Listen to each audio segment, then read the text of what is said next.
میرے پیارے مسلمانوں، دیکھیے کہ اللہ پر جو یقین اور بھروسہ رکھتا ہے تو دیکھیے اللہ اس کی کیسی مدد فرماتا ہے۔ اور واقعی میں اگر آج بھی ہمارا اللہ پر پختہ یقین ہو جائے تو ہمیں کوئی سی ایسی طاقت نہیں جو ہمیں مٹا سکے۔ اللہ کے نبی حضرت نوح علیہ السلام آپ نے 950 سال تک اپنی قوم کو سمجھایا، آپ نے 950 سال تک اپنی قوم کو بتایا، لیکن میرے پیارے مسلمانوں، سارے لوگوں نے آپ کا کلمہ نہیں پڑھا، بلکہ کچھ ہی لوگوں نے آپ کا کلمہ پڑھا اور کچھ ہی لوگ آپ کے ساتھ شامل ہوئے۔ باقی زیادہ تر لوگ ایسے تھے جو آپ کی بات نہیں مانتے، جو آپ کو برا بھلا کہتے تھے۔ حضرت نوح علیہ السلام جب زیادہ تنگ آ گئے تو اللہ کی بارگاہ میں ہاتھوں کو اٹھا کر دعا کرتے ہیں، رب قدیر اب تو ہی کوئی فیصلہ فرما دے، یہ قوم میری ہے، مجھے بڑا ستا رہی ہے، برا بھلا کہہ رہی ہے، پروردگار عالم میں اب تنگ آ گیا ہوں، اے رب قدیر اب تو ہی کوئی نہ کوئی فیصلہ فرما دے۔ تو میرے پیارے مسلمانوں، اللہ رب العزت نے پھر ارشاد فرمایا، اے نوح تم ایک کشتی بناؤ، پھر اس کے بعد ہم ایک طوفان بھیجیں گے،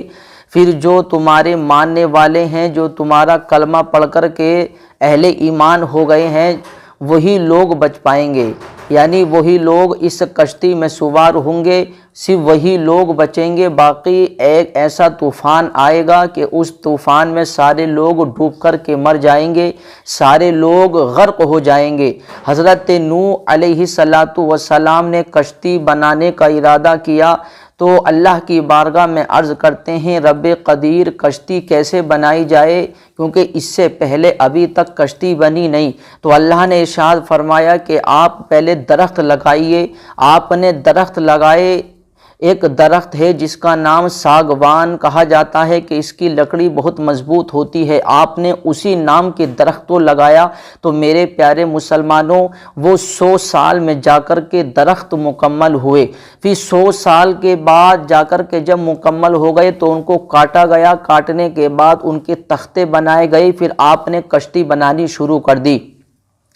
پھر میرے پیارے مسلمانوں کشتی لگ بھگ 100 سال کے بعد جا کر کے تیار ہوئی۔ دیکھیے میرے پیارے مسلمانوں، آپ کی قوم آپ کو ستا رہی ہے، لیکن اللہ رب العزت نے کتنا وقت دیا، 100 سال میں درخت مکمل ہوئے، پھر 100 سال کشتی بننے میں لگے۔ میرے پیارے مسلمانوں معلوم ہوا کہ اللہ کے ہر کام میں حکمت ہوا کرتی ہے۔ ایک آج ہم ہے کہ ہم ادھر دعا کرتے ہیں اور ہم یہ چاہتے ہیں کہ یار ہماری دعا ایک دم قبول ہو جائے۔ میرے پیارے مسلمانوں اللہ کے ہر کام میں حکمت ہوا کرتی ہے۔ اللہ کی رضا میں راضی رہنا چاہیے، ہمیں اللہ کی رضا میں راضی رہنا چاہیے، اور اللہ رب العزت ہر کسی کی دعا کو قبول فرماتا ہے۔ ایسا نہیں کہ کسی کی دعا قبول ہوتی ہے کسی کی نہیں ہوتی، بلکہ اللہ ہر کسی کی دعا قبول کرتا ہے۔ ہاں کسی کو جلدی اجر مل جاتا ہے اس کا، اور کسی کو بعد میں ملتا ہے، اور کچھ دعائیں ایسی ہوتی ہیں جن کا اجر دنیا میں نہیں ملتا ہے بلکہ اس کا اجر حشر کے میدان میں ملے گا، اور حشر کے میدان میں تو ایسا اجر ملے گا جب لوگوں کو اس کا اجر دیا جائے گا تو لوگ پھر یہ دعا کریں گے، کاش ہمیں کوئی بھی اجر دنیا میں نہ ملتا بلکہ سارا اجر آج ہمیں حشر کے میدان میں ملتا۔ میرے پیارے مسلمانوں بہرکیف اللہ کے ہر کام میں حکمت ہوا کرتی ہے۔ اللہ کے نبی نوح علیہ السلام کشتی بنا رہے ہیں، ایک بوڑھی آپ پر ایمان لے کر کے آئی، آپ کا کلمہ پڑھ لیا، وہ آپ کے پاس میں آئی، آنے کے بعد کہتی ہے، اے اللہ کے نبی نوح علیہ السلام آپ کیا بنا رہے ہیں؟ تو آپ نے کہا کہ میں کشتی بنا رہا ہوں، پھر اللہ طوفان بھیجے گا، جو لوگ اس کشتی میں سوار ہوں گے جنہیں میں کروں گا صرف وہی بچ پائیں گے، باقی سب ہلاک و برباد ہو جائیں گے۔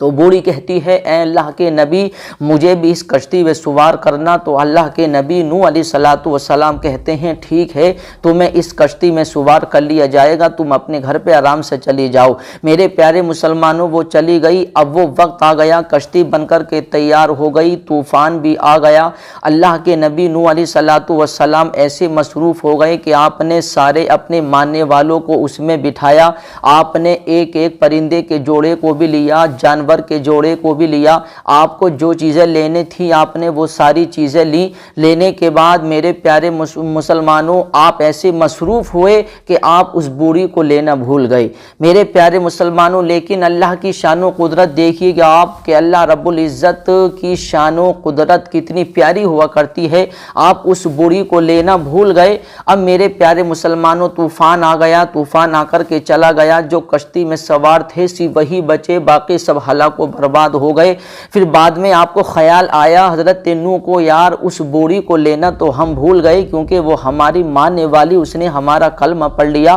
میرے پیارے مسلمانوں حضرت نوح کہتے ہیں چلو اس کی جھوپڑی جا کر کے دیکھتے ہیں کہ کیسی ہے، صحیح سالم ہے یا نہیں، اس کا کیا حال ہوا۔ اللہ کے نبی حضرت نوح علیہ السلام آئے، آنے کے بعد کیا دیکھتے ہیں کہ میرے پیارے مسلمانوں سب کچھ ہلاک و برباد ہو چکا ہے، صرف ایک اس کی جھونپڑی کھڑی ہے اور وہ جھونپڑی میں اللہ کی عبادت کر رہی ہے۔ سبحان اللہ، اس جھونپڑی میں اللہ کی عبادت کر رہی ہے۔ میرے پیارے مسلمانوں حضرت نوح علیہ السلام دیکھ کر کے حیران ہو گئے کہ یار سب کچھ ہلاک و برباد ہو گیا، اتنا خطرناک طوفان آیا کہ اللہ رب العزت نے اتنا خطرناک طوفان بھیجا۔ تاریخ میں آتا ہے کہ میرے پیارے مسلمانوں اس میں جانور تک اڑ رہے تھے، چرند پرند تو اڑتے ہی ہیں، جانور بھی اس میں اڑ رہے تھے، ایسا طوفان تھا وہ، سب ہلاک و برباد ہو گئے، صرف وہی بچے جو حضرت نوح علیہ السلام کے ماننے والے، آپ پر ایمان لے کر کے آئے تھے، جن کو آپ نے کشتی میں سوار کیا تھا، صرف وہی بچے، باقی سب ہلاک و برباد ہو گئے۔ لیکن آپ دیکھ کر کے حیران کہ یار اتنا بڑا طوفان، لیکن اس بوڑھی کی جھونپڑی اور یہ بوڑھی کیسے بچ گئی، اللہ رب العزت نے اس کی کیسی حفاظت کی۔ میرے پیارے مسلمانوں آواز دی تو اندر سے بوڑھی نکل کر کے آئی، بوڑھی نے کہا کہ اے اللہ کے نبی نوح علیہ السلام کشتی تیار ہو گئی، چلیں۔ تو حضرت نوح کہتے ہیں کیسی باتیں کر رہی ہو، طوفان آ بھی گیا، آ کر کے چلا بھی گیا، باہر نکل کر دیکھو سب ہلاک و برباد ہو گئے، وہی بچے ہیں جو میرے ماننے والے ہیں، لیکن اب میں یہ سوچ رہا ہوں کہ تم کیسے بچ گئی، اتنا بڑا طوفان لیکن تمہاری حفاظت کیسے ہو گئی۔ تو میرے پیارے مسلمانوں اس بوڑھی نے کہا کہ اے اللہ کے نبی نوح علیہ السلام، جب سے میں آپ کے پاس سے آئی تھی پھر میں عبادت میں مصروف ہو گئی، میں ایسی مصروف ہوئی عبادت میں کہ مجھے کچھ پتہ نہیں چلا کہ کب طوفان آیا اور کب طوفان آ کر کے چلا گیا۔ تو حضرت نوح علیہ السلام نے ارشاد فرمایا واقعی میں جو اللہ کا ہو جاتا ہے، واقعی میں جو اللہ پر یقین رکھتا ہے، واقعی میں جو اللہ پر بھروسہ رکھتا ہے، پھر اللہ اس کی ایسی مدد کرتا ہے کہ دنیا کی طاقت پھر اسے کوئی مٹا نہیں سکتی، اللہ اس کی ایسی مدد کرتا ہے کہ اسے دنیا کی کوئی بھی پاور اسے مٹا نہیں سکتی۔ حضرت نوح علیہ السلام نے کہا کہ